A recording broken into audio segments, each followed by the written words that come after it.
Hello, fellow oxygen breathers. Welcome to the Herbs for the Apocalypse Reel, coming to you from a recorded recording in a parallel universe just about 1 millimeter away.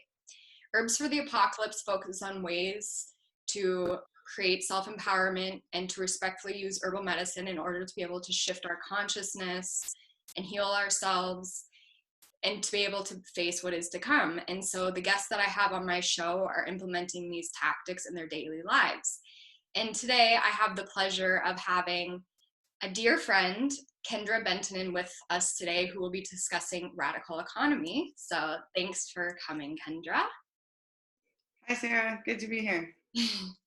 Cool. So Kendra, could you tell us how you spend your days? Right now, I actually work for a county health department here in California as a communicable disease investigator, which we've all been hearing a lot about recently with the pandemic. Also being described as contact tracing. Disease investigation is the public health process and follow-up of identifying and isolating cases of an infectious disease and following up to try to prevent transmission in the household, in the community, and to try to prevent bad outcomes wherever you can. And it's been quite a time for it, for sure. I spend most of my days working on that, and it's been kind of the moment that you train for is here. So it has a certain level of excitement, but of course, as it's been rolling around the world, it's also just been really sad and a real struggle. And I think a lot of places were very underprepared for this kind of eventuality, even though scientists have known for a long time that it wasn't a matter of if, but when. And now is when. And it's a little bit hard to believe, that this is our moment. But I used to spend quite a bit of time also doing some political activism and working on local policies around healthcare and expanding healthcare. But right now it feels very like this is the fire that we're putting out, and a little bit of that stuff is on the back burner for me right now. But it's all connected, and it's a really exciting time for me because I think some of the policies and the new economy things that we're going to talk about today are becoming open to more and more people's eyes are being open to them in the wake of this disaster. Right. Yeah. I feel like some of us have been, thinking that times like this have been coming for a while. So it's interesting that we're facing it and, why it is challenging. It's also somewhat of a interesting time to be alive. So that we get to Yeah, and experience. I'm sure you've had people, contacts and friends who you've seen getting into herbs and growing food and things in a different way than they had before, or getting interested for the first time. And I think it's kind of exciting to think about capitalizing on this moment where people's minds are a little open, even though that some of that is fear driven. And it's a step we can take against that fear, like you said in the intro about empowerment. I think that communities coming together and learning some of these skills and resilience around what do we have when we only have each other and we don't have global supply chains. It's kind of neat to be seeing people have those conversations in a way that I've just never seen in the mainstream in the past 10 years. Right, exactly. And there's a huge demand for herbal medicine right now. A lot of my friends that work on the front lines providing herbal medicine are running out of stock of certain herbs. We spoke about that in the last episode. And so, yeah, it's definitely there's a shift and people are starting to, go back to nature in a certain sense if they've been, straying away from it. And I know you're interested in sustainable agriculture and maybe we'll talk about that later, but do you have a favorite plant that you like or use often in your life? My favorite plant is garlic. It's just the do-all plant, antibacterial, antifungal, delicious, easy to store, easy to grow. I took a permaculture class 10 years ago and volunteered on an urban farm in San Francisco, and I remember planting and braiding the garlic, and it was just this really special thing to do. And it was also making me realize how often I use it in my own cooking and food as medicine. And it's just, yeah, it's a plant I wouldn't want to give up. Closely followed by several others, but you made me choose. One thing I like to ask people that come on the show is, when did you realize you were on the outskirts of society? Because I feel like a lot of people that are kind of pushing the edge in this way, that, you know, moving things forward and shifting paradigms, are generally sort of on the fringes. So does that bring anything to mind for you? Yeah, you know, it's pretty specific timing for me, actually. I think I was in a very like mainstream story for a long time, and it was probably 2011. My mom died of cancer, and it was a difficult time, obviously, and it left me in a kind of open, raw space of what really matters to me in life, and what do I want to spend my days doing that's meaningful. And she really loved what she did, and I remember just starting to look into books and novels and groups and meetings that had something to teach me that was a different point of view, which is when I discovered the book Sacred Economics by Charles Eisenstein. And I met a few people through a group called Transition US, which refers to the transition to a new economy, a post-peak oil, you know, a low energy use economy. And a lot of them were talking about ideas around local currencies and time banks, and they just knew a lot, and there was a lot of energy, and people had done it in other cities and wanted to do it in San Francisco. And I just started to really, yeah, get immersed in that, and hope that I could do something that I loved that was also pretty different and pretty radical. And I had studied biology and public health, but suddenly was finding myself reading books about economics, and um, not economics that you learn in college, but this sort of new economics or alternate. And honestly, just most people starting with the question of what money is and where it comes from, how it's made. It's a pretty profound question. You know, if you went through that with some of your guests, I think you would find people probably not really knowing, or having different ideas of it and different definitions. And that alone tells you that something that's so present and so significant in our society, everyone has their own idea really about what it is. And it's this huge driving force of everything we do. And yet we don't have a full relationship with it, because we don't even really understand how it works. And this, you know, right now, the global recession, you know, like what kinds of things do you hear on the news is these abstractions about the stock market crashing, and things that just aren't relevant to most people's lives. But I like to approach things now. I think that frame shift for me was really powerful, and I don't think it should be on the outskirts of society, you know. And I think that's one of my main missions in life, is to bring some of these ideas into the mainstream. There's nothing inevitable about the money system that we have, and there's no reason why we can only operate under this one and just be told that now we're in a recession and now we're all suffering. There's just not a need for that, and we've just been suffering under our own design of the money system, or really lack of design, I think, is the way it happened.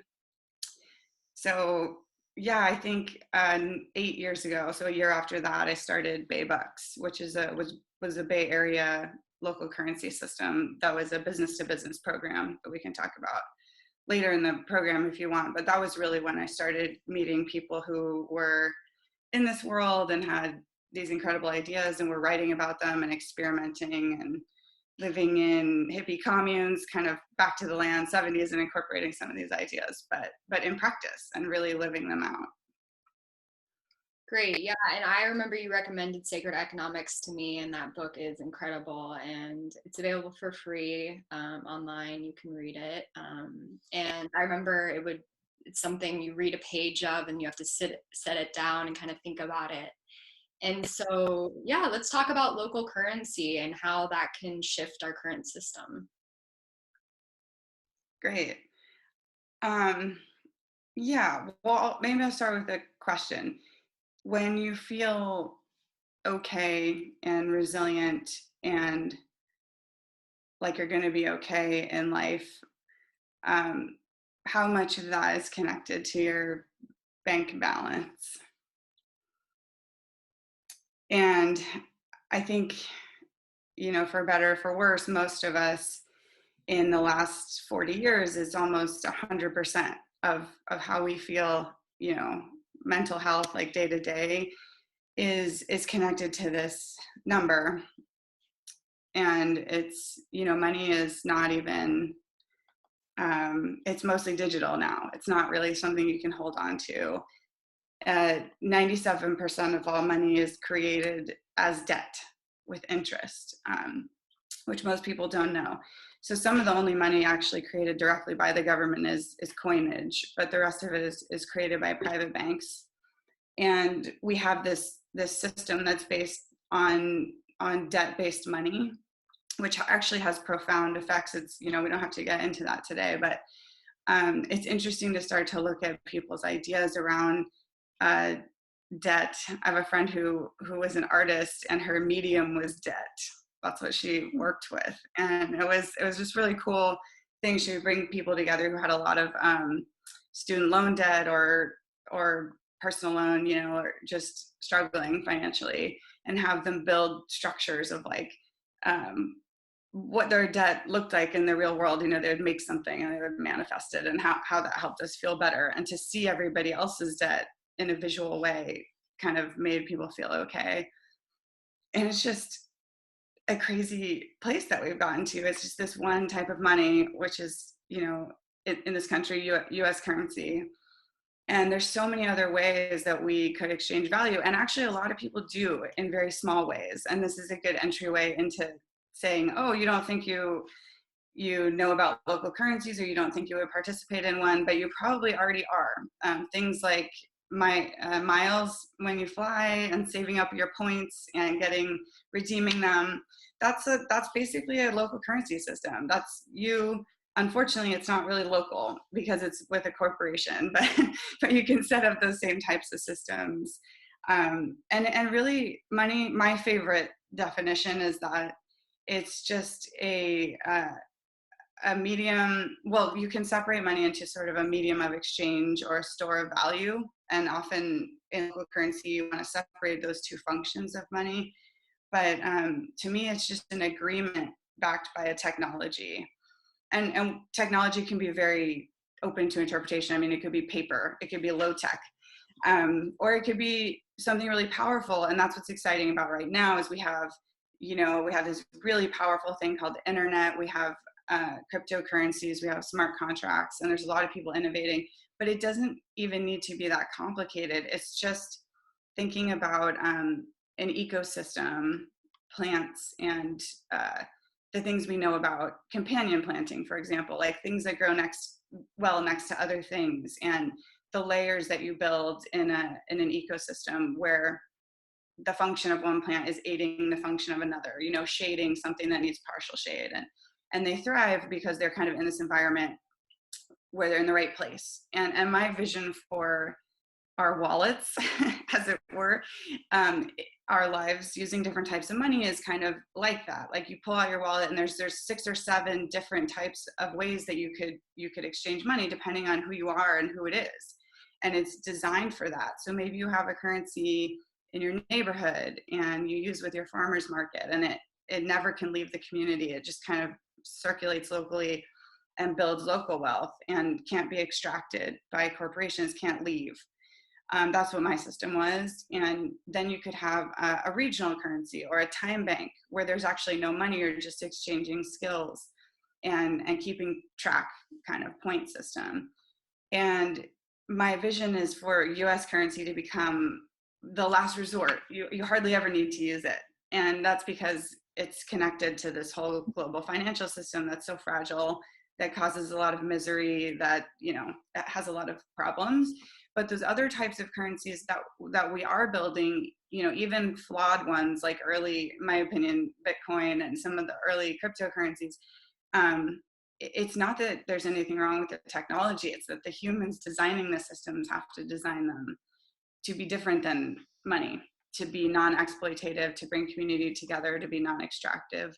So that's my kind of excitement for after this pandemic, and in that moment of like getting people to think about, you're already seeing that. We're seeing people grow food for each other and make masks and gift, and all of that are part of what I would call, uh, this life outside of the story of money that we can each cultivate.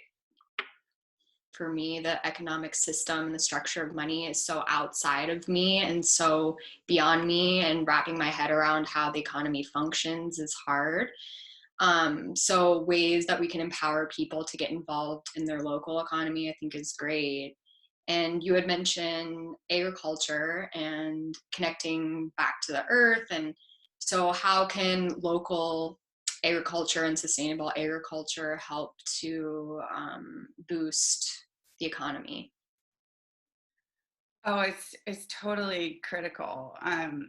Some proposals, actually similar systems to Baybucks, uh, they often propose backing the local currency with food.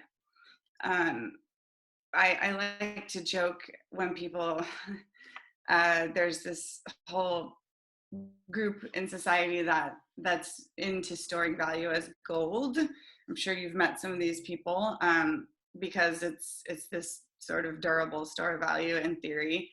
But you can't eat gold. And at the end of the day, and I think, I used to joke about that, and people are like, yeah, but it'll never, it loses value. But I really think, like, right now, people are like, that's a good point. You can't eat gold, and you want your money to be something that has value, or that is so close to having value that you're not worried about that level of abstraction. So a local food-based currency is actually a really cool idea, and I think they've implemented it for brief periods of time in different places. And you can take a basket of goods kind of from your local farmer's market. You can have a ticket that you can only use with food. And it's really easy for municipalities to get behind something like this. They could issue vouchers. Let's say there's certain work that really needs to be done in the community. And people who volunteer to do that, like to take meals to the homeless. Right now, we're having such a big homelessness problem in California, and clearly they're underserved, and we need more people working on this problem, but there's not enough money. So what if the city of Oakland started issuing vouchers that people could go and buy food and buy things they really need? And that's a simple way. One of the things I learned about building a local currency system is that it becomes really impactful and really has the power to change societies when you get some kind of support from a municipal agency, and it gives that little extra backing, and people like believe in it more.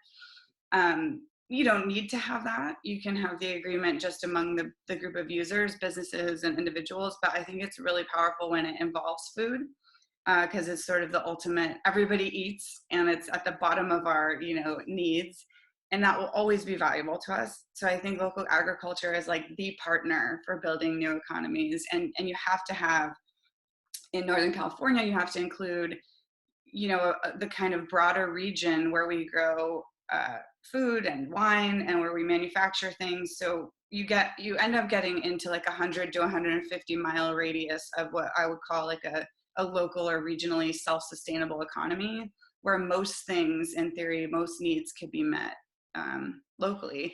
And you can build these nodes across the US and across the world, where instead of buying something from China or from Walmart, you can have your local currency system exchange with the neighboring one. Does the one in Wisconsin have what we don't have? So even among local systems, you can have an internal currency that allows them to support each other's local economies instead of going outside of it again. So it gets really interesting, because you build local currencies, and then you have a meta currency that connects all those. And there's, again, this sounds like crazy, or people think it's illegal, and it's not. There's just absolutely no reason why we're not doing this right now, except that it's hard to crack people's ideas about it. Right. And you brought up the homeless situation in the Bay Area, which is something that needs far more attention. And it's a really shocking situation that for me, when I come back to the Bay Area and visit, it's almost unbelievable. But it's hyper real at the same time. So, with that in mind, how can we implement tactics in order to empower the marginalized in society?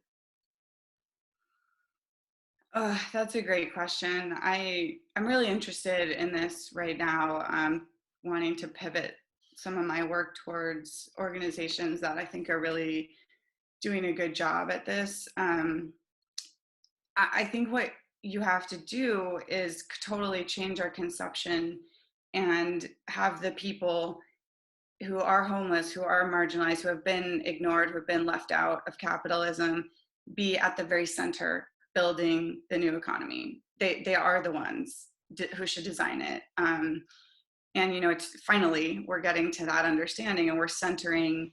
And by we, I kind of mean the movement here in the Bay Area that I'm the most familiar with.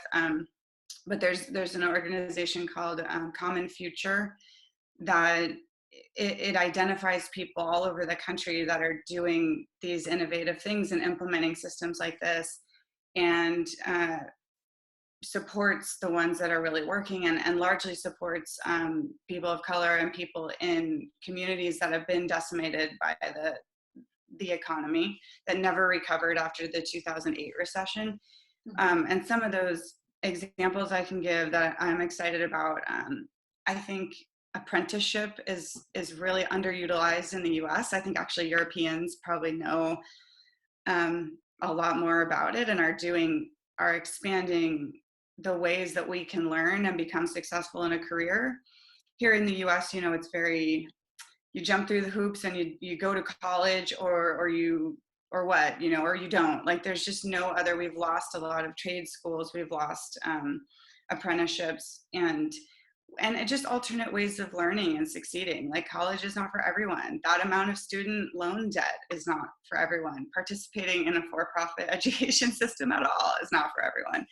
So I think I'm really excited about the ways that communities are saying, we don't want, a handout or a one-time program. We want to build a whole different way of doing things from the ground up, of educating our kids, of taking care of each other. So I'm really looking now at how we can empower people by building whole new programs that really allow them to explore their talents and pay people from the beginning of going on a track. Because getting paid to learn something versus having to pay to learn something, it's your whole future. It's being a debt slave and participating in the system and being trapped in it forever, versus empowerment and local economic activity. And they're in some of the same areas. They're building connections to businesses and time banks and local currency systems, so that there's places that we might look at as poor. You drive through a city and, oh, this place is falling apart and stuff.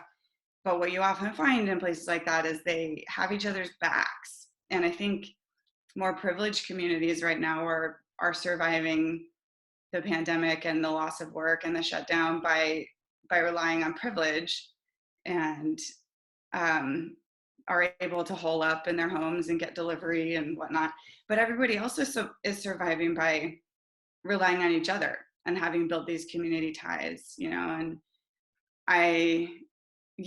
apprenticeship isn't the only one, but I think that's something that is very underdeveloped in the US and could have this just profound change on the options open to us and our relationship with debt and what it means to build a career and not be forced into low wage work or low skill work, as they like to say that some immigrants do.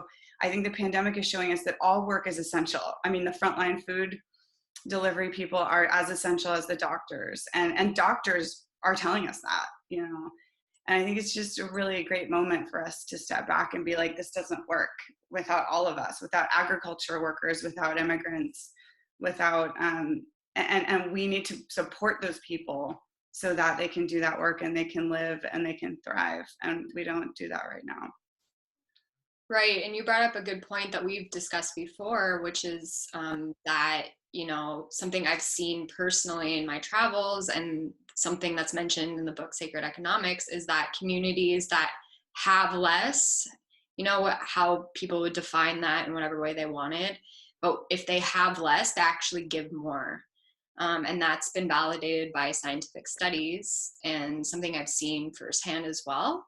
And so that was something that I've been thinking about recently because I'm always trying to think about ways to counteract our capitalist system. And one way I thought of is gifting. So giving is the antithesis of capitalism. So what are some DIY ways that people can implement radical economy in our lives? Yeah, gifting is definitely a cornerstone for me. I think there's, I think it's from the book The Gift by Lewis Hyde. There's this description of what they call a gift that turns the corner. And what it refers to is societies, especially indigenous cultures. Gifting has been ingrained in human relationships for a very long time and often involve ritual and tradition and even maybe of our modern definition of a gift is that you give something for free and you don't expect anything in return, right? And it's this like pure thing, anonymous donors and such.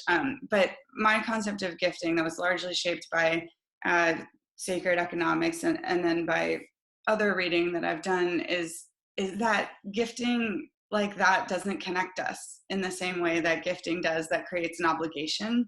And I hesitate to use that word because it sounds negative. You give someone a gift and they're obliged to give you one back.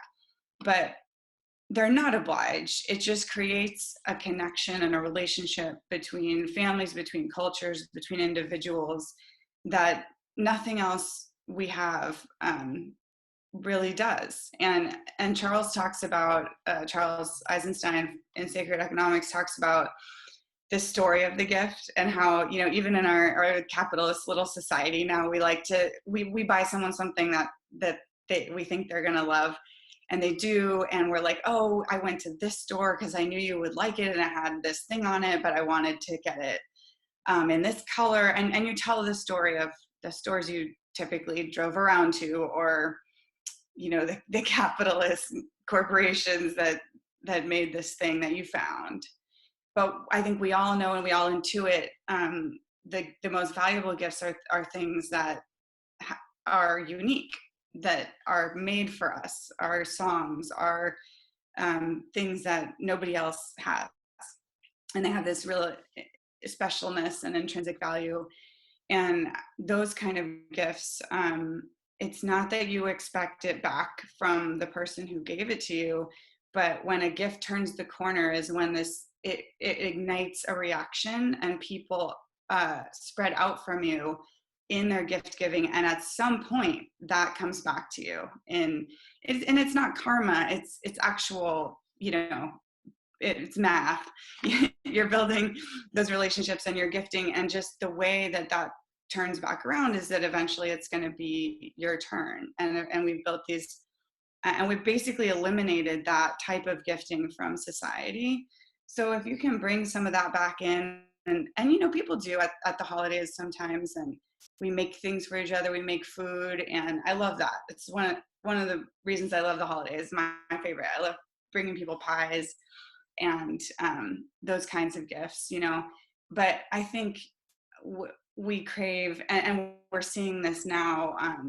It's really neat to see the outpouring of love with donated masks and food. People in the town where I live are leaving out masks and saying, if you need one, please take it, and leaving out their backyard lemons. And it's really inspired me because you can see that that's not dead, our little human spark to create these gifting rituals.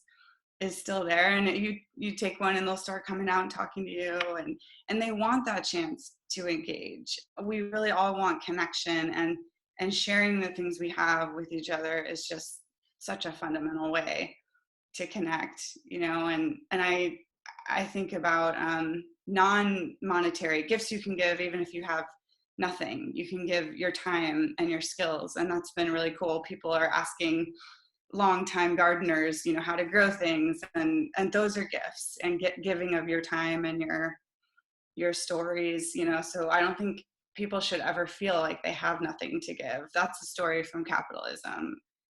We all have something to give, and I'm really just loving the energy around how much gifting is happening right now. I've been very, very lucky. My health department got a lot of donations of equipment when there was shortage of supplies, and friends were messaging me saying, oh, I'm connected to a group that's 3D printing this part, and do you need that? And it's just, yeah, it's been great, and it's working, and we're filling the holes that capitalism has left, the global supply chain, and we're filling that by our own love and connection and ingenuity with each other.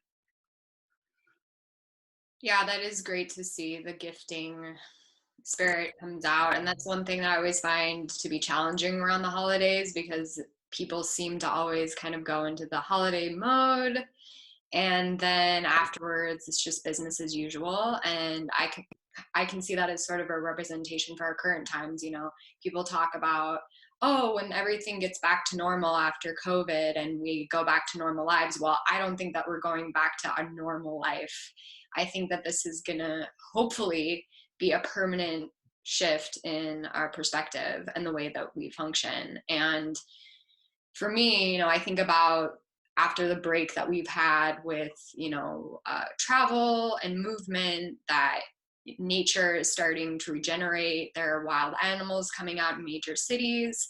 And that's something that's so beautiful to me. And, contamination is at an all-time low in many parts of the world. And that's wonderful too. And I want that to continue. And I just wonder if, however things happen in the future, when we're able to move again and travel, if we're going to forget about this and go back and start polluting the planet. And I have the fear that we will, because that seems to be human nature to a certain extent. So I'm curious if you have any thoughts as to ways that we can kind of sustain this mentality that we might be in now by gifting and pushing towards a more radical economy. Yeah, I've seen that too. There was a mountain lion outside my work the other day that had to send out an alert in San Mateo, because it was just wandering, came down from the hills, and it was on the street, and which is not good. But it's just been a really interesting experience, like you're saying. Even because I still have to go to work as an essential worker, there's no traffic, there's no pollution, there's no noise. You can bike safely. It's just transformed the way the community feels. And I'm seeing some stuff when there was a lot of messaging about flattening the curve, public health wise, for the virus.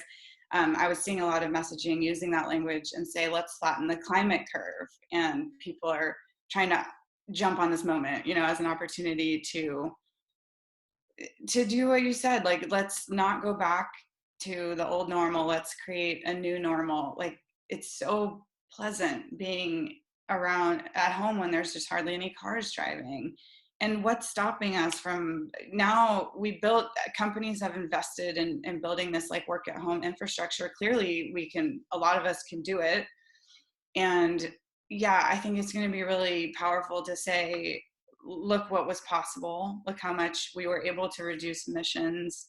And there's going to be a voice, a powerful political thing going on, saying that we have to go back, we have to rebound, we have to put that whole economy back together.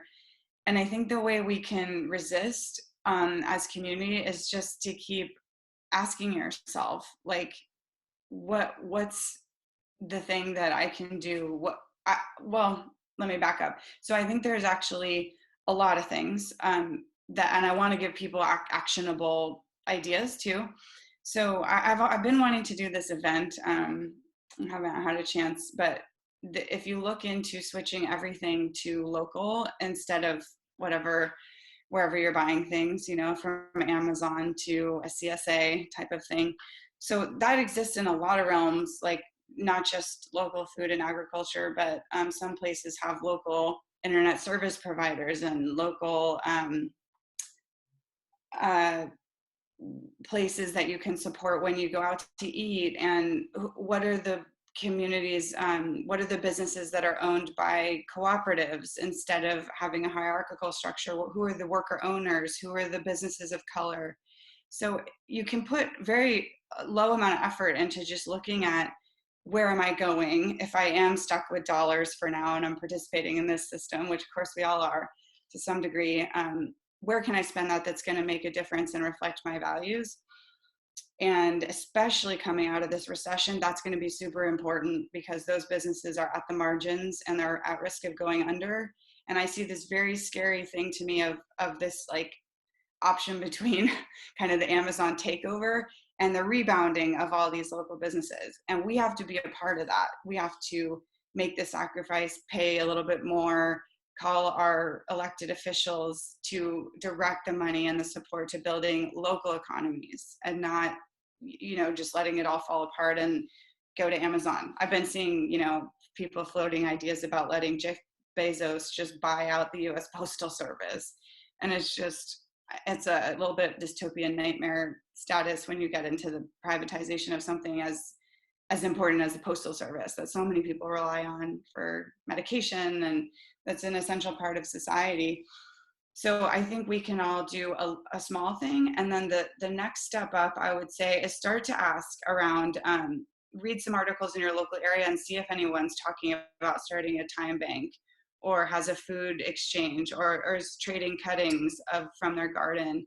These are just really small things, but when you have that group of people, you can build a foundation of something more meaningful, more complex. And I think you're going to find that people are being drawn to those things right now. So there's actually a lot of energy around that stuff in a way there hasn't been before. And I think there's going to be a moment of the re-emergence of things like that, and an interest in time banks and universal income, which is happening here, that not from the government, but groups are saying, we just need to get money in people's pockets.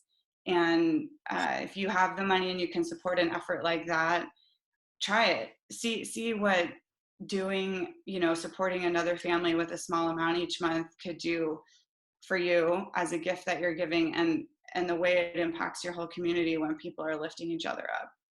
And it depends on where in the world you live and what kind of situation you're in. But I think there's always something that we can do. It's as simple as, even getting to know your neighbors and having a plan if there's an emergency, and those kind of things are the resilience that we've lost as we've lost connection with each other. I wish there, we are sort of centralized place to look for these things, but I think a good entry point, speaking of sacred economics, there's a lot of groups online and discussion groups on Facebook of people who were inspired by Charles' work, and that's a good place to start, just to meet other people that are interested in these ideas. Great. And we will be covering the story as it's unfolding. And everyone stay safe out there. Over and